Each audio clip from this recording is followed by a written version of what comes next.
And can we all see the presentation? Yes, we can. Perfect. Okay, then we can get started. So, the research I'm presenting here was actually the subject of my master's thesis for the Applied Critical Archaeology and Heritage course at the University of Bologna, the master's course. And it's on the use of lost wax casting techniques on early bronze metallurgy, specifically this type of dagger from the Unetice culture. So we're just going to go over some important parts of the research, including the theoretical framework, and then look at some existing archaeological evidence that I had to reference in order to understand the context of the object and of the lost wax method itself. After which we can look at the methodology, the data set, and finally the experimental process, which was pretty extensive. So I'm quite excited to talk about that. So, basis of my research was to address the gap in knowledge surrounding the use of the lost wax method. Modern archaeologists do know that the lost wax method was used pretty extensively for quite small, delicate objects, since it was the only way to form and preserve very intricate decorations. For my thesis research in particular, I was focusing on the reproduction of a particular kind of dagger from the Unetice culture, which existed in Central Europe during the early Bronze Age. And you might have noticed at the beginning of the presentation that dagger has these very, very intricate designs that in many cases were not incised after casting. They were made before casting, which sort of ascribes to the use of the lost wax technique. So my questions were, what technical knowledge was required to produce this type of object, but also to determine the effectiveness of the lost wax technique in creating the decorations unique to this typological object.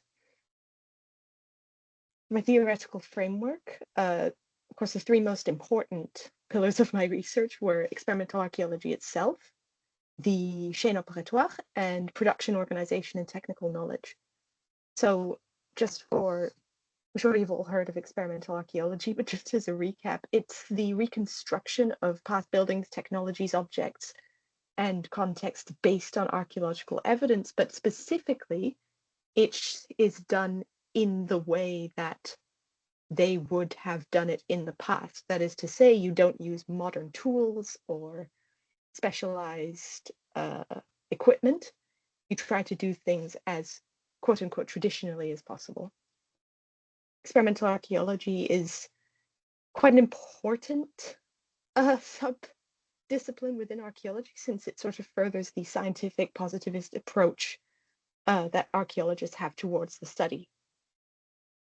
Secondly, there's the chaîne opératoire. This was first conceptualized by André Leroy-Gourhan in 1964 as sort of a framework for the study of not just the objects, but the entire life cycle of the objects. You've probably heard the term object biography, and this is a very important part of that. It's sort of, the chaîne opératoire describes the entire life cycle of the object, from raw material all the way to its deposition.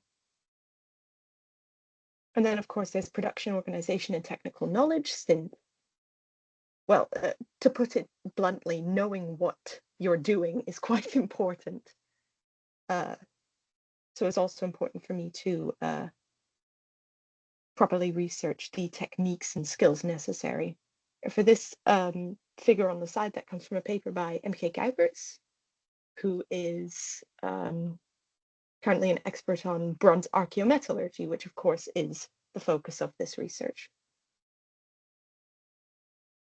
So before I could do anything, I sort of had to determine how prevalent was the use of beeswax in the distant past.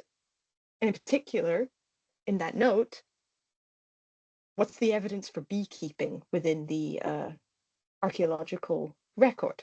It's actually quite extensive. Most of the evidence we have for ancient beekeeping is from Iron Age and Roman sources, but we do have some evidence from earlier sites, mostly through modern scientific analysis like palynology, lipid residue analysis, and gas chromatography.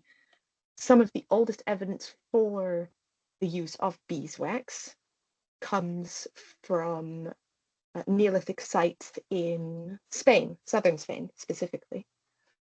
And just here I've put the name of a collection of papers called New Approaches to the Archaeology of Beekeeping by Wallace Hare. That was published in 2021, since it's an extremely concise collection of evidence and research regarding the presence of beeswax in the archaeological record.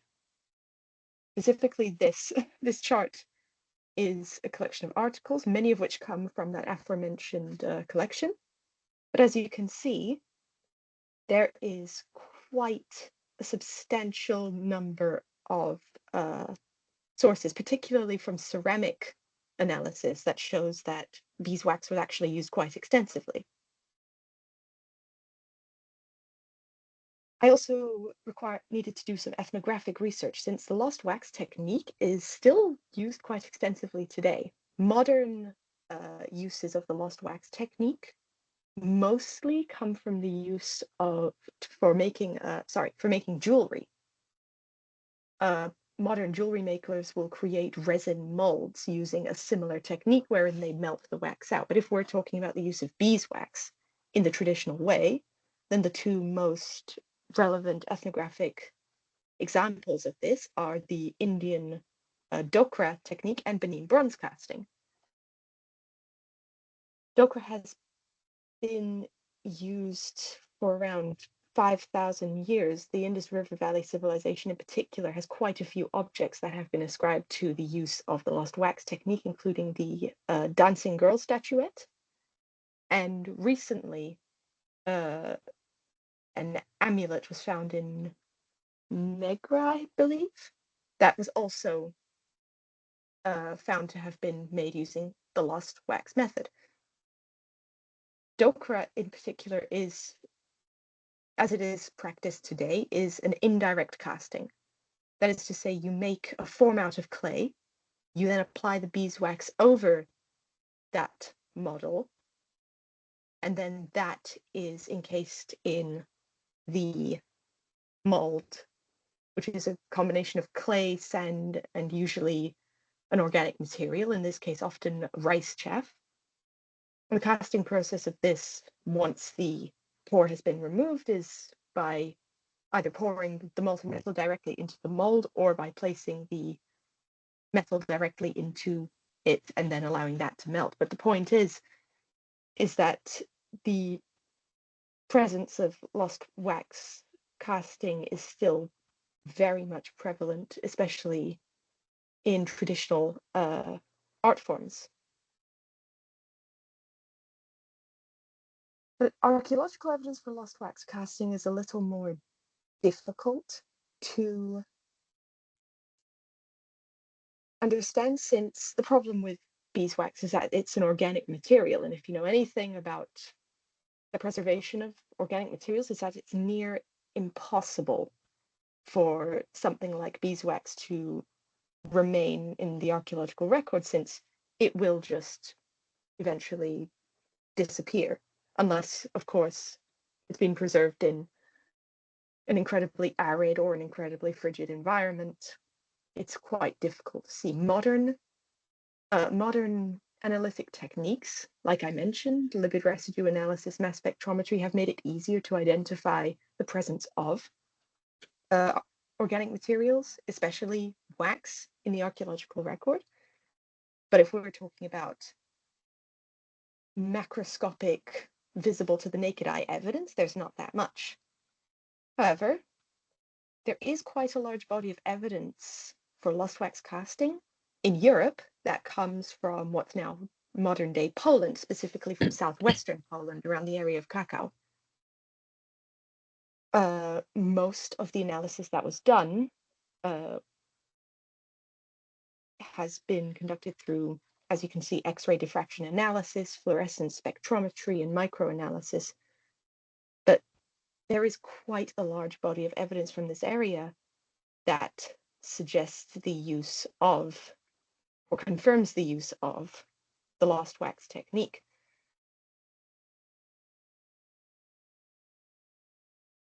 So now I want to talk a bit about the archaeological culture that is predominant in this part of Poland, and of which the dagger that I was attempting to recreate could be ascribed to, and that is the Unetice.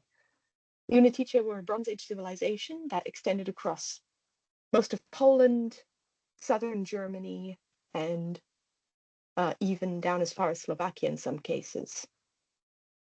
Some really well-known and famous Central European archaeological sites, like the tumuluses at Löbingen, Helmsdorf, and Bornhoek, can all be related to the Circumhares group of the Unetice culture, and famous sites in Poland, including the Lechemale burial tombs and the Bronze Age site of Bruszczewo, excuse me, my Polish isn't that good, are also part of the Unetice culture. The image that you see on the right is a particularly famous object called the Nebra sky disk, and this particular object has been dated to 1600 BC, so really the tail end of the Unetice culture in Europe. But they are particularly well known for their production of bronze objects, especially ingots, bracelets, axes, all sorts of really beautiful, intricate objects. And all of them have decorative elements that are common across all of the objects, as you'll see when we get to the methodology dataset. Which, yes. So, already said, the purpose of this thesis is to determine the chaîne opératoire and the craft techniques used in the production of a solid hilt dagger, also called a Vollgriffdolch in German. This particular example is currently in the Museo Nazionale di Parma.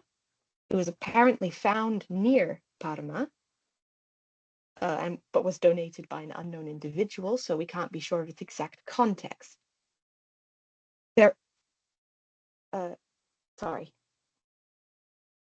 hoard of similar bronze daggers were found in Parma at around the same time, so it's possible that these objects were related.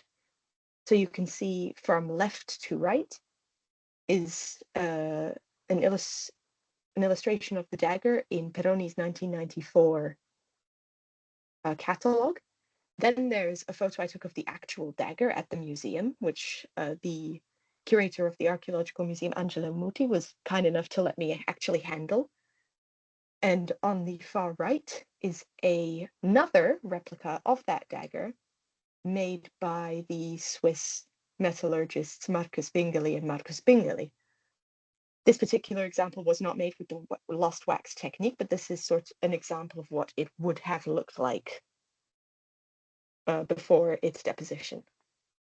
So, as I said before, the Unetice culture daggers have a very particular type of decorative element that's common across basically all of their objects.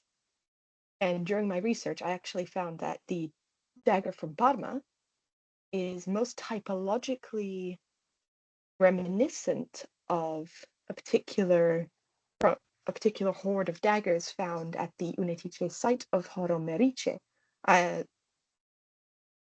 These daggers are illustrated in Peter Novak's Die Dolken in Tschechien,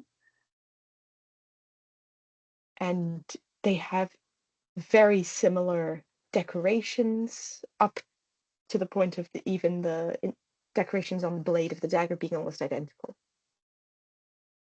So the types of daggers that are most commonly found in northern Italy that are related to this typology are usually found in sites of the Polare, Terramare, and Grotta Nuova cultures. Some isotope analysis on these daggers have revealed that most of them are made with Fallor copper from the Eastern Alps. And this is true of both daggers found within Italy and also of daggers found in Central Europe, in Poland and Germany. Generally speaking, these daggers appear to be related, so which is why we can say that they're both from the Unetice culture. These are some other pictures I took to sort of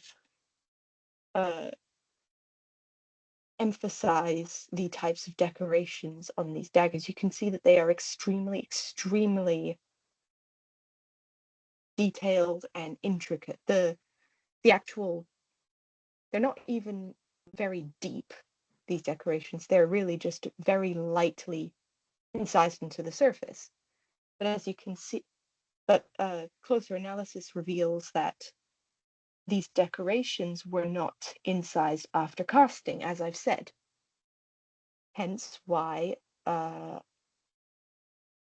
wanted to look into the production of these daggers using the lost wax casting technique, since it is the only other way that these decorations could have been made, essentially. Okay. Is the experimental process part, which is what I'm most excited to talk about. There were 4 different processes for me, since I was lucky enough to actually get my hands on a block of unpurified beeswax. So the very first thing that I had to do was purify the beeswax myself. Unfortunately, there's no pictures of that in this presentation. But once I had purified the beeswax, I worked on creating the mold for the dagger. If you remember back to the section on ethnographic research when I spoke about dokra and how that's a form of indirect casting, this is direct casting. Essentially, I made the model out of just beeswax. There's no clay core around, inside the object. Now, the process of making these daggers, you can very easily see from left to right the slow improvement of my own ability to make these wax daggers.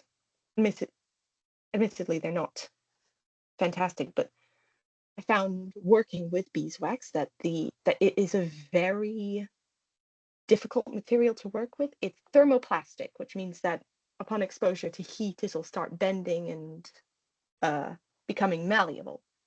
But the moment it becomes cold again, it's incredibly hard. And that sort of variability in its structure, once you understand how to use it, it makes it a very malleable and useful material to work with, especially if you're trying to make a model like this. But if you look closely at the pictures, you can see that I attempted to make the incisions with essentially what amounted to a needle. My first incisions, the first 4 daggers, I carved the lines far too deeply. However, when I was discussing with the 2 metallurgists who made the other replica dagger, they taught me some things about wax, and one of these facts was that with lost wax casting, if you're creating very delicate decorations, you don't need to press too hard as you make them. A very fine incision will be just as visible in the final product as creating very deep incisions. Then we created molds for the daggers. Now, many of the molds didn't succeed. As you can see from the left, one of them cracked during the drying process. And the actual process for most of the daggers, we used a modern kiln to melt the wax out, but that was primarily due to time constraints. Had that not been the case, we would have done all of the molds the way that you see on the right, which is the more traditional way, where you place it over a fire, and as the clay heats up, the wax model melts away, essentially. That's why it's called the lost wax technique. You lose the wax in the end. And finally, we have the experimental process. I hope that the video is visible for everyone. The casting process was done at the Museo Terramare di Montale with the assistance of the experimental archaeometallurgy group Il Tre di Spade. As you can see, we used hand bellows, which is a more archaic way of smelting the metal. Bronze ingots we used were 10% tin alloy, since most Unetice bronze objects are about 8 to 10% tin. And the amount of tin percentage is quite important in the casting of bronze objects, since the more tin is in your object, the more brittle it becomes. So 10%, you get a reasonably hard object. And as you can see in the background there, the mold was placed in a bucket with sand to keep it upright. The fire itself, the center, since the melting point of copper is about 1080 degrees, we didn't use copper, but the fire at the very center was still more than 1000 degrees, which assists with the smelting process. So when it came to casting the daggers, we ended up with 3 daggers. The first 2 were somewhat successful, but the one on the far right is definitely the most complete in terms of visible decorations. The 2 on the left were from the daggers I had made previously, and I had incised far too deeply into the wax, and you can see that the decorations are not as fine as on the original object. The dagger on the far right, unfortunately, as it was being cast, too much air got in the way of the bronze, and it created this very bubbly surface. But what decorations are visible on that dagger, as you can see, are very reminiscent of the original object, which I should say sort of indicates that yes, it would have been possible to use the lost wax method to create this type of dagger. But the survivability of the decorations, both in the bronze and on the mold itself, sort of depends on the quality of the clay. The first molds we made were with very coarse clay that was retrieved from just the hills in the Apennine Mountains, while the clay of the mold you can see on the right was a refractory porcelain clay. So the mold survived the casting process quite well. Speaking of the inside of the molds, I wanted to show off these examples since it sort of is quite indicative of the validity of using the lost wax method for this kind of object. The dagger on the left was an unsuccessful attempt, but as we removed the mold from it, we retrieved these 2 pieces of the mold in the middle. And as you can see, the decorations are incredibly visible within the clay itself. And this was as I mentioned, this was the not so high quality Apennine clay. And if you sort of squint, you can also see on the far right that these decorations are also visible at the top of this piece of broken mold, again from the Apennine clay. So what does this all conclude to? Essentially, the fact that, sorry,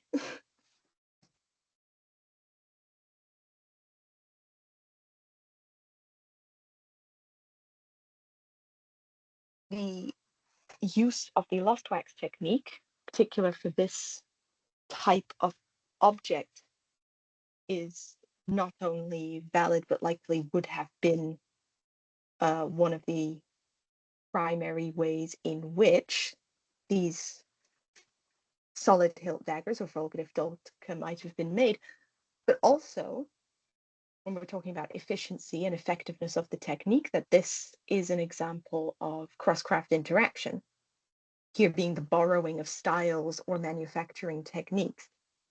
This flowchart model that I made as I was participating in the process of making the entire dagger shows off that fact. So 3 different types of crafts would have to come together to create a single object. So the beeswax, the raw clay, and even just acquiring the bronze all have to come together seamlessly in order to produce a finished object, which in itself is already difficult.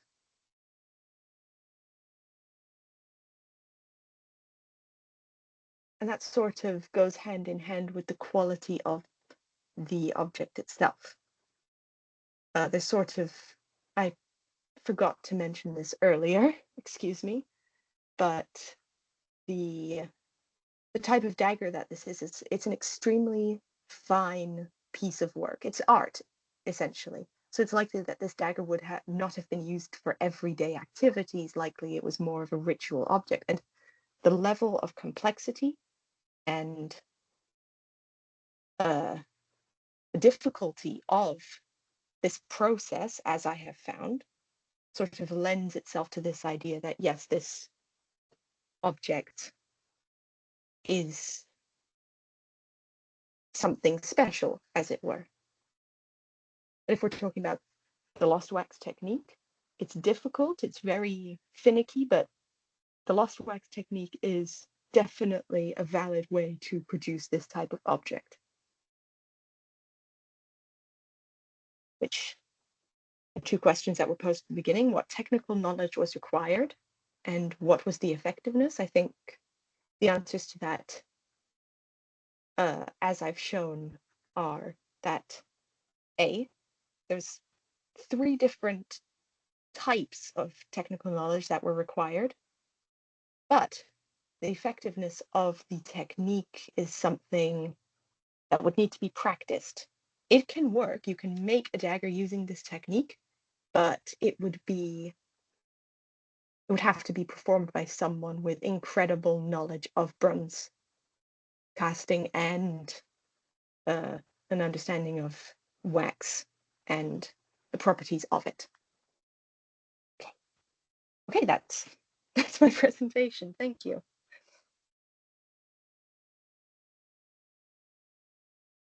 All right, thank you so much, Abigail, for that. And we already have questions streaming in. Oh So wow, okay. we will begin with them as soon as you're back on screen. We can see you. So Yes. you can stop sharing your presentation and we can begin with questions already. So the first question here is by Simran, and she says she's not able to type in the chat, but she's thrown in a question anyway. Could you elaborate a little more on the molds? Did they also try to look into possible deterioration of the mold itself after the casting? And how that may have contributed to invisibility of lost wax production remains in archaeological record. Yes, that is such an issue with identifying lost wax remains in the archaeological record, is the fact that the molds just sort of disintegrate once you're done casting, dependent on the quality. It's actually an article by Rose et al. On the, hold on, I have my thesis right here so I can actually look it up. On the, yeah, Rose et al. 2023, The Invisibility of Lost Wax Casting Molds in the Archaeological Record. It was an experimental study, but they found that indeed there is a real issue with identifying these molds, since at the end of the casting, the only way to remove the object from the mold is to break the mold. So what you're left with is a handful of ceramic shards, essentially, that without the use of scientific techniques like lipid residue analysis and mass spectrometry, you essentially wouldn't know that these were ever used in that way. I did mention one of the Polish sites. They did manage to find a mold for an axe and made out of ceramic. And upon analyzing it, there was residue analysis in there. Now, this mold, apparently it hadn't been used to cast any objects. That's why it was still available to us, essentially. If it had been used, it essentially would have been broken in the end, and we wouldn't have known. So yeah, there is a really big problem with that. But for my thesis, as I said, the first 4 molds were created with this very coarse Apennine clay. And when we broke those open to get the first 2 daggers, which those were rough, were essentially reduced to nothing. In my apartment, I literally still have bags of ceramic shards from that process, which I had to keep. The only one that survived was the last dagger we casted, but again, that was because I was using a already grogged refractory porcelain clay, which is really high quality for something like this. Ordinarily, you wouldn't use that, but it's the only clay I had available to me at the time. It sort of goes to show survivability of these molds is it's almost zero. Yeah. All right. Thank you for that. I had a related question to that. So you had those intricate carvings on your daggers. Mm. How did you figure that out that it was in the mold? I know you talked about it briefly, but I want to sort of go deeper into the process. How did you figure out that it was a part of the mold and it wasn't made later on as a carving? Okay. That's definitely a question. So essentially, this type of dagger is called the solid hilt dagger. The name itself sort of implies the formation process.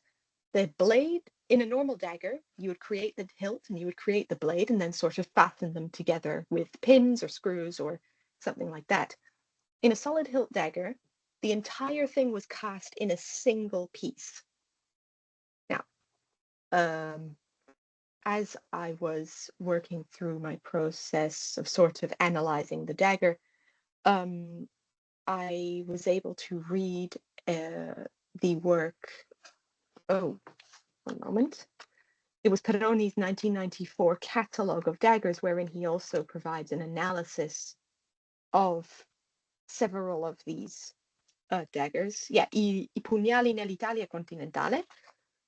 And in it, he states that when he analyzed some of these solid hilt daggers, he found that the traces of the incisions, they didn't have the usual hallmarks of having been incised after the fact.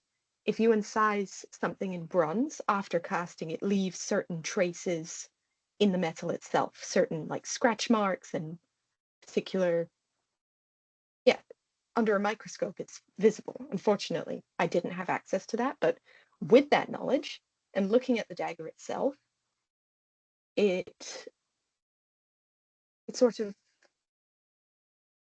was sort of a process of elimination. So, okay, so if these were not carved after the casting, how would one create these sorts of decorations in metal beforehand? And that led me via Dokra and Benin bronze casting to the lost wax method. That That's was very so interesting. it was mostly a sort of educated assumption that I was working on.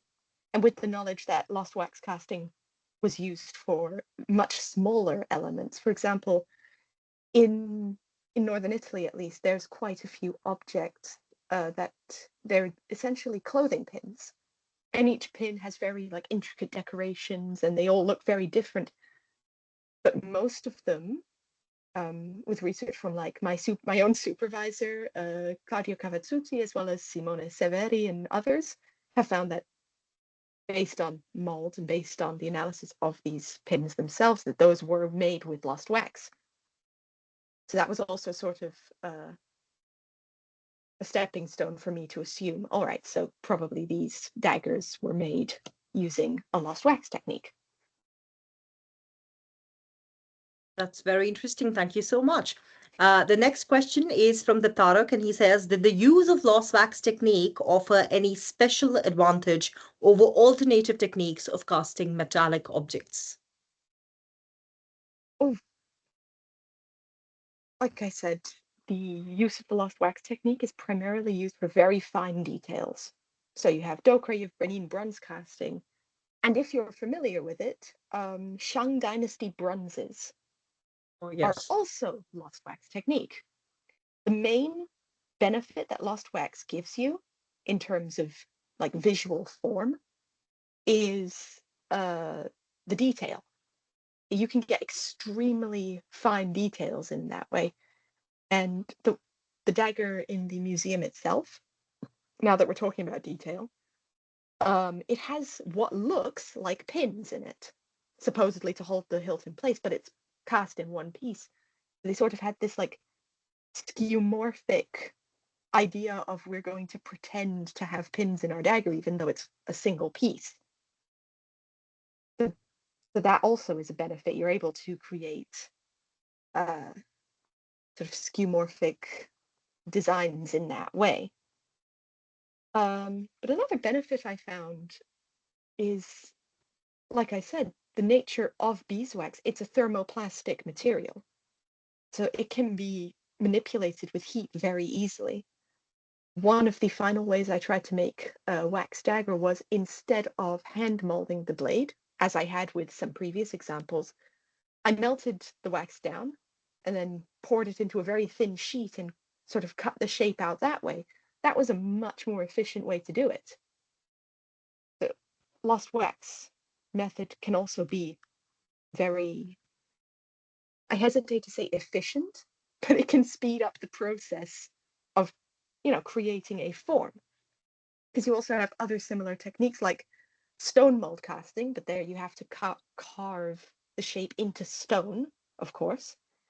And there's also sand casting. So you Hmm. create a layer of sand, and then you take a model of your object or a replica of the object and sort of press it into the sand to create another mold. That's another example, but in terms of sheer detailedness, well, lost wax is incredibly, incredibly uh, useful. I was going to say, if for those of you who are from the Indian context primarily, if you are aware of the Chola bronzes, for example, they're Mm. also made using lost wax technique. And you only need to go to your nearest museum because there's a Chola bronze everywhere in India. As far as I know, every museum has at least one copy. Just look up a Chola bronze and look up the level of exceptional detail that's got. And all of that, again, was cast in one go using the lost wax technique. Specifically, the smaller sculptures in Chola bronze, they're all lost wax. Compared to that, a lot of other bronzes also emerging from the same area at the same time, which were hand carved or carved using other techniques of metal casting, they're very crude to look at. So you can tell just from the finesse that it's lost wax technique, and there is a lot of efficiency in terms of rendering detail into what you're finally producing. So Anya here says, you've talked a lot about ethnographic study of lost wax techniques prevalent in India and Benin. Are there evidences of this technique being prevalent closer to the area of study, which is Central Europe? Not particularly. It's kind of odd because, particularly in Central Europe, early Bronze Age objects are incredibly detailed. They're refined, they're complex, but as we get into later and later Bronze Ages, that refinement goes away, and we see less and less of these sorts of examples of extremely well-wrought objects. Bronzes from like the late Bronze Age are totally undecorated. They're essentially just a flat piece. But if we're talking about even from later contexts, it's it's not so common to see that sort of lost wax casting. The only examples I can think of are later Roman statuettes, which were uh, done with indirect casting, so placing max wax over a mold of clay and then doing it that way, which is similar to the techniques that the Egyptians would use to create these teeny tiny little objects. there isn't really much of an example of larger objects being cast this way. Oh, yes. Yeah. Not in Central Europe, as far as I can imagine. I've seen lost wax in the Iron Age context in Europe, particularly, but not so much in the Bronze Age. So we have questions from Mohammed, who says, after attending metalworking lab in Italy together, where we experimented with Bronze Age dagger making, I wanted to share a couple of questions for discussion. The first is, how do you feel about the tools we used compared to what you expected for the Bronze Age? Mm. Oh, I wish I could use modern tools. No, there's definitely something to be said for the Bronze Age metalworking tools. I was working with the experimental group, Tre di Spade, and they were working with literally just wooden sticks and those bellows that you saw, which takes forever to use. The clay tuyers are based off of tuyers found in archaeological contexts. For example, in Poland, that site I mentioned, Bruszewo, they found a clay tuyer like the ones that we were using at the site, as you saw in the video. But the hand bellowing it took up to 20 minutes to melt the metal of constantly having to do this, so it was quite intense. I don't particularly have that much like what do you call that, experience with modern metalworking. All of my experience is Bronze Age, but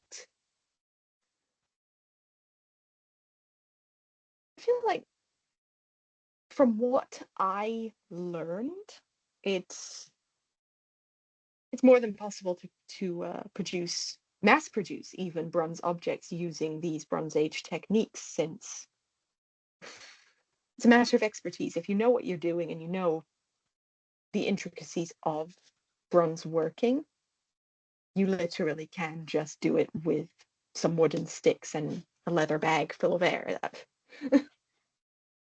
Interesting. The second question we have from Mohammed is, do you see any ways we could improve if we repeated the experiment?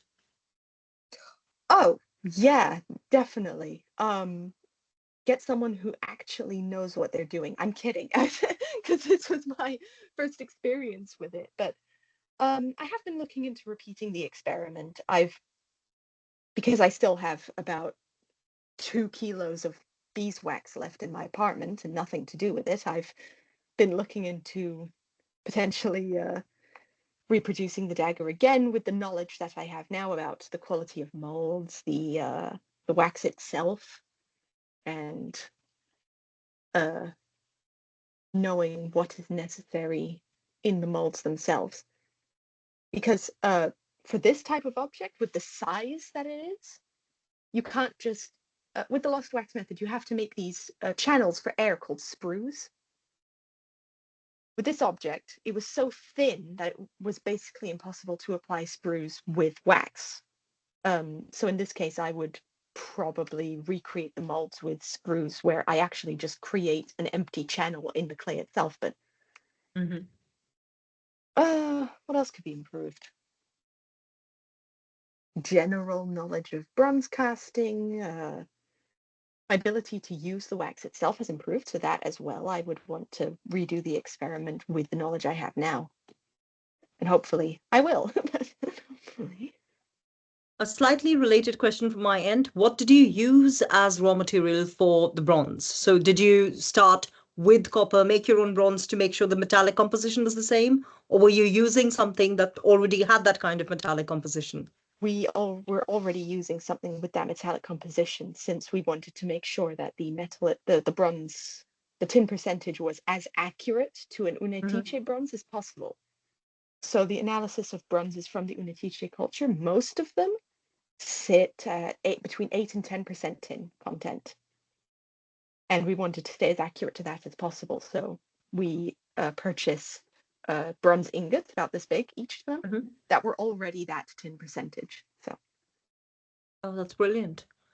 For a hard start knife that I'd been trying to replicate, what I did use was copper shavings and tin. So I had to manually calculate everything, measure it, weigh it repeatedly, and then throw it into the mold. And that could be very tedious. It's a very long process. I Oh do yeah. not recommend that. I don't. It's better if you find something that has almost the same metallic composition. Also, sometimes tampering with it can result into a completely different object than what you'd anticipated. Oh yeah. So that's very disastrous. Yeah, Lucky yeah. for us, we can remelt things, but they never go back to the same metallic composition again. Oh yeah, yeah. No, speaking of recycling bronzes, I'm sure that at some point a dagger must have been made with recycled bronze at some point, because one of the main benefits of bronze is that you can very, very easily remelt and recast it up to a certain amount of times before it, the quality of the chemical, no, the molecular structure starts to degrade. But No, true for this that. type of dagger, given how fine it is, we didn't use any recycled bronze material. I would imagine not. Another question also from Anya says, was the lost wax technique restricted to production of weapons only, or were there other artifacts or jewelry also being produced through this technique? It was For your primarily period. used. It was primarily used for jewelry. In fact, the idea that you would create a whole sword out of wax and then cast that was kind of, it's unheard of. Mostly, bronze weapons likely would have been made using the sand casting method, which is a much simpler and easier way to do it, but at the same time, you can't get the level of detail through sand casting. You can just get a bronze stick, essentially. Lost wax casting is primarily used for jewelry there. If I'm right, there is an article about uh hold on, I can find it.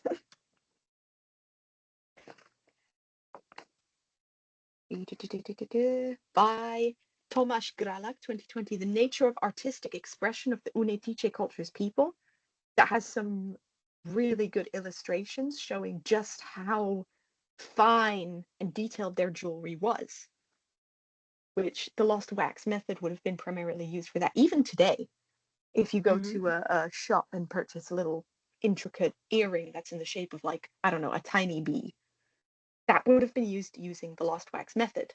Now, today they use a special thermoplastic resin that's literally just like paraffin wax to make these objects, but it's the same concept. It is a thermoplastic material turned into a very tiny object, which they then cast the metal into. Same principle, it's just, modern. We have an interesting question directed directly at you from Anshika. She says, what is the biggest? So you've talked about what's the smallest that could be cast using this method, but what's the biggest object you've encountered from this particular context in the Unetiche culture that's been cast using the same technique? Ooh. Yeah, I'd have to say it is, in fact, the solid hilt daggers. Or, no, yeah, it is the solid hilt daggers. I'm really thinking about it. It's because they were expert metal workers, but for lost wax casting, these daggers are definitely the biggest ones because they're about the size of, your forearm, about Hmm. give or take 30 centimeters. Everything else that was probably likely cast using the lost wax technique are small, elegant. Especially with jewelry, you have bracelets and rings and stuff like that, but the daggers are definitely the biggest objects that would have been cast using this technique. If we're talking biggest in the world, Shang Dynasty bronzes, right? Because those can be Massive. as huge cauldrons, and that's a whole thing. The massive. I was working with those for a bit as well. And you could go from something that's literally this big in Shang Dynasty to something that's really that Yeah. high. Also, the ritualistic bronzes that come from China, again, lost wax technique, they can be huge. They can be really tall as well. Some of them were as tall as me, Mm-hmm. which is surprising for them to use lost wax for a drinking vessel that tall. Yeah, It's amazing. because It's amazing what the Chinese did with it. yeah, there's some examples of Iron Age cauldrons that are also, Yes. they're enormous, but those weren't made with the lost wax. Those were uh it's like it's sheet bronze that they then emboss decorations into. It's a totally different technique. Absolute last question for you, also from Simran. She says, considering certain compromises, such as modern kilns, would have also impacted the intended result to a certain extent, what are the challenges that you faced while using this technique and experimental archaeology, essentially, to understand your objects? The biggest challenge had to have been, as you said, using the kilns to melt the bronze out of the to melt the wax, sorry, out of the molds. Uh, Primarily because because of scheduling, but also because we struggled quite a bit with finding an easy way to position the molds in such a way that the wax could melt out. So those two things sort of came together, and we had to use the kilns to do the melting of the wax and firing the molds. But you would normally do it over a fire. I had actually come up with a solution for that, but we didn't have time to sort of test it, so it was quite annoying because I would have preferred if we had been able to melt the wax in the traditional way, the archaeological experimental way, which No, I agree with you on that. I think a lot of time you have to make a compromise in terms of how you melt things and also how oh you yeah, cast them back together. Kilns have always fundamentally been the most excruciating aspect of experimental archaeology, wherever they're used, whether you're yeah, using them for faience casting or glass casting or metal casting, recreating the kiln the same way as it would have been back then is probably the biggest challenge we face as archaeologists, don't we? yeah. You probably saw it in the video, but as that pit that they were actually doing the melting of the bronze in, that's based on several examples found in Terra Mare sites. It's literally just called the casting pit. The idea is you just put all your wood in there, get it really hot, and you use that for everything. It's quite a struggle because early Bronze Age casting pits were not very complicated. When we think of a Mm. kiln, we think of, a kiln. It's a covered structure that can get extremely hot on the inside, and you're able to close it up, and other, you know, typical kiln things, as it were, just kiln things. But in the early Bronze Age, they were essentially just open pits that you used.